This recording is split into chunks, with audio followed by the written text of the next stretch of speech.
Assalamu alaikum wa rahmatullahi wa barakatuh. Bienvenue à tous dans ce nouvel épisode de notre série d'apprentissage de la lecture et de l'écriture de la langue arabe. Et dans cet épisode, nous allons aborder le sujet des lettres solaires et des lettres lunaires de l'alphabet arabe. Vous vous souvenez très certainement du déterminant al que nous avons vu à la leçon 6. Nous avons souligné le fait que la première de ces deux lettres était une hamza de liaison, de sorte à ce que si elle se trouvait après un autre mot, elle ne se lirait pas et servirait uniquement à lier la dernière lettre du premier mot à celle après le déterminant dans le deuxième. Eh bien, figurez-vous que certaines lettres vont faire le même effet au lemme du déterminant et le faire quasiment disparaître. On appelle ces lettres-là les lettres solaires, en opposition aux lettres lunaires qui, elles, maintiennent le lemme comme il est. Voici les explications. Prenons le mot soleil en arabe, qu'on a vu dans la leçon précédente, et ajoutons-lui un déterminant. Donc on a le mot shamsun, soleil, on lui rajoute le déterminant al. Qu'est-ce que ça va nous donner?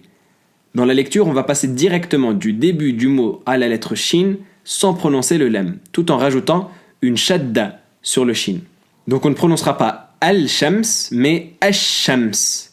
C'est d'ailleurs pour cela qu'on appelle ces lettres les lettres solaires, en référence au mot ash-shams qui se lit de cette manière. Donc une lettre solaire, lorsqu'elle est après un déterminant, donc au début d'un mot qui a un déterminant, on a le déterminant et la lettre solaire. On va passer directement du début du mot, donc du début du déterminant, à la lettre solaire. En l'occurrence, a, qui est le début du déterminant, mais on ne dit pas al, on dit ash-shamsu.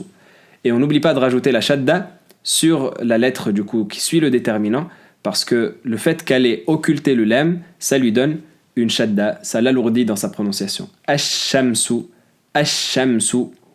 Si on prend le mot lune par contre, qu'on a également vu dans la leçon précédente, et qu'on lui rajoute le déterminant al.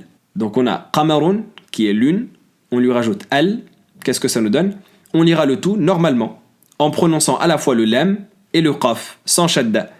Al-qamaru, al-qamaru. Ainsi, cette lettre ne fait pas disparaître le lam, mais le conserve comme il est. C'est aussi pour cela qu'on appelle ces lettres les lettres lunaires, en référence au mot al-qamar, qui se lit de cette manière.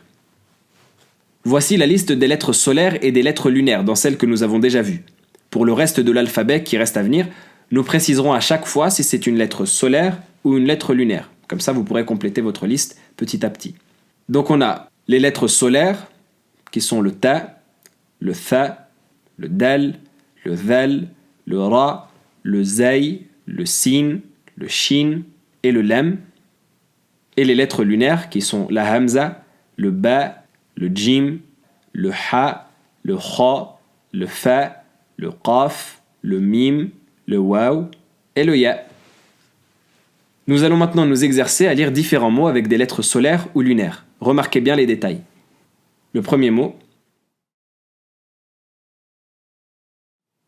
at-tutu, at-tutu, qui signifie la mûre. Donc on remarque qu'il y a une shadda sur le ta, ce qui nous indique déjà que c'est une lettre solaire. On passe au deuxième.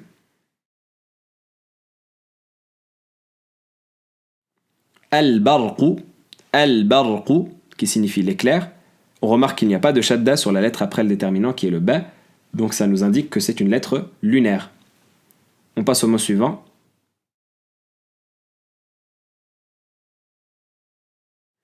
Al-qira'atu, al-qira'atu, qui signifie la lecture.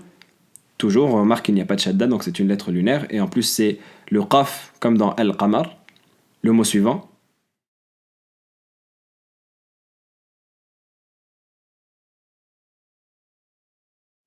Al-himaru, al-himaru, qui signifie l'âne.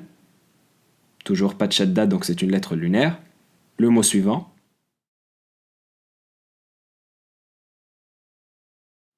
Ash-shajaru, ash-shajaru, qui signifie les arbres.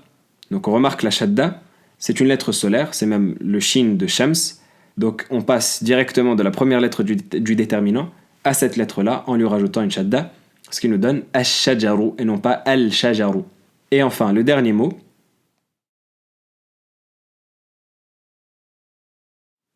Ad-dalilu, ad-dalilu, qui a pour sens le guide, la preuve, une lettre solaire, encore une fois. C'est tout pour cette leçon. N'hésitez pas à me laisser vos impressions, vos questions et vos exercices dans les commentaires. Je vous donne rendez-vous à la prochaine leçon. D'ici là, portez-vous bien. Wassalamu alaikum wa rahmatullahi wa barakatuh.